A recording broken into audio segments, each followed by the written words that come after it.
سیدنا عمر بن خطاب رضی اللہ تعالیٰ عنہ کی کنیت ابو حفص یعنی ان کی بیٹی حفصہ رضی اللہ تعالیٰ عنہ کے نام پر انہوں نے ابو حفص اپنی کنیت رکھی تھی.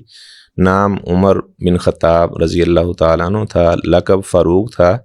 یہ فاروق لقب صرف مسلمان انہیں فاروق کے لقب سے یاد نہیں کیا کرتے تھے، بلکہ جو اہل کتاب تھے ان کی کتابوں کے اندر بھی حضرت عمر رضی اللہ تعالیٰ کا لقب فاروق لکھا ہوا تھا، اور حضرت ابو بکر کے نام کے آگے انہوں نے صدیق لکھا ہوا تھا. یعنی یہ صرف مسلمانوں کے یہ صدیق اور فاروق نہیں ہے، بلکہ اہل کتاب بھی انہیں صدیق اور فاروق کے لقب کے ساتھ یاد کیا کرتے تھے. تو اس طرح عمر بن خطاب رضی اللہ تعالیٰ عنہ کا جو نسب نامہ ہے وہ 9ویں پشت پر جا کر کعب بن لؤی پر آپ صلی اللہ علیہ وسلم کے ساتھ بھی جا کر ملتا ہے. تو عمر بن خطاب رضی اللہ تعالیٰ عنہ آپ صلی اللہ علیہ وسلم کے فادر ان لا تھے. ام المومنین حفصہ بنت عمر رضی اللہ تعالیٰ عنہ آپ صلی اللہ علیہ وسلم کی زوجہ تھی. اور اس طرح جو سیدنا علی رضی اللہ تعالیٰ عنہ ہیں ان کے یہ داماد تھے. تو ان کی ازواج کا آپ نے سوال کیا ہے کہ حضرت عمر رضی اللہ تعالیٰ عنہ کی ازواج کتنی تھی. تو جو کتابوں میں ملتا ہے کہ اسلام سے قبل انہوں نے نکاح کیے یا اسلام کے بعد انہوں نے نکاح کیے تو 13 ازواج کا ذکر ملتا ہے. یہ کے بعد دیگرے. ٹھیک ہے. تو ان میں جو سب سے پہلے ذکر ہے زینب بنت مظعون رضی اللہ تعالیٰ عنہ. عثمان بن مظعون رضی اللہ تعالیٰ عنہ کی یہ بہن تھی.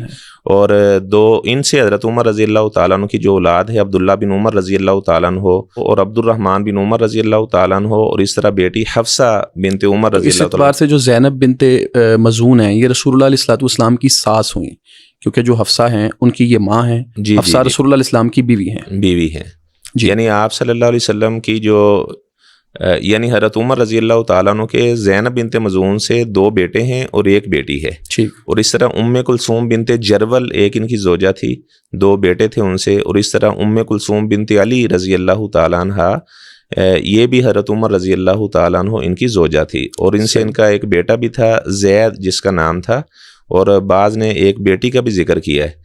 تو زید ایک قبیلے کے درمیان صلح کروانے کے لیے گئے، واپس آئے. یہ سنن نسائی میں تفصیل ہے. تو ان لوگوں نے راستے میں انہیں شہید کر دیا. تو جب ان کی والدہ محترمہ تک یہ خبر پہنچی تو وہ اپنا یہ خبر سنتے ہی وہ بھی وفات پا گئی صدمے کی وجہ سے. اور یہ ام کلثوم وہی ہیں جو سیدنا علی رضی اللہ عنہ کی بیٹی ہیں، رسول اللہ علیہ الصلوۃ والسلام کی نواسی ہیں، سیدہ فاطمہ کی بھی بیٹی. سیدہ فاطمہ رضی اللہ تعالیٰ عنہ کی بیٹی ہیں. 2 ان کی بیٹیاں تھیں. بڑی کا نام زینب تھا، وہ عبداللہ بن جعفر رضی اللہ تعالیٰ عنہ ان کی زوجہ تھی. اور یہ جو ام کلثوم بنت علی ہیں یہ امیر المومنین ابو حفص عمر بن خطاب رضی اللہ تعالیٰ عنہ ان کی زوجہ تھی. اس سے جو حضرت علی رضی اللہ عنہ کا سیدنا عمر کے ساتھ اور سیدنا عمر کا جو اہل بیت اور سیدنا علی کے ساتھ جو تعلق ہے وہ بھی اس کی بھی ایک بڑی اچھی مثال واضح ہوتی ہے. بے شک بے شک، کیونکہ حضرت عمر رضی اللہ تعالیٰ عنہ تو اہل بیت کے ساتھ بڑی خصوصی محبت کیا کرتے تھے. تو جو زید حضرت عمر رضی اللہ تعالیٰ کے ایک بھائی کا نام بھی زید تھا، وہ جنگ یمامہ میں شہید ہوئے تھے. اور وہ فرمایا کرتے تھے کہ جب بھی باد صبح چلتی ہے تو مجھے میرے بھائی زید کی یاد آتی ہے. تو انہوں نے ام کلثوم بنت علی سے جو بیٹا پیدا ہوا تو اپنے بھائی کے نام پر اس کا نام بھی زید رکھا تھا. تو جب وہ بیٹا شہید ہو گیا تو رضی اللہ تعالیٰ عنہ کی بھی سیدہ ام کلثوم رضی اللہ تعالیٰ عنہ کی وفات ہوئی. تو عبداللہ بن عمر رضی اللہ تعالیٰ عنہ انہوں نے اپنی والدہ کا اور اس طرح اپنے بھائی زید بن عمر کا جنازہ پڑھایا.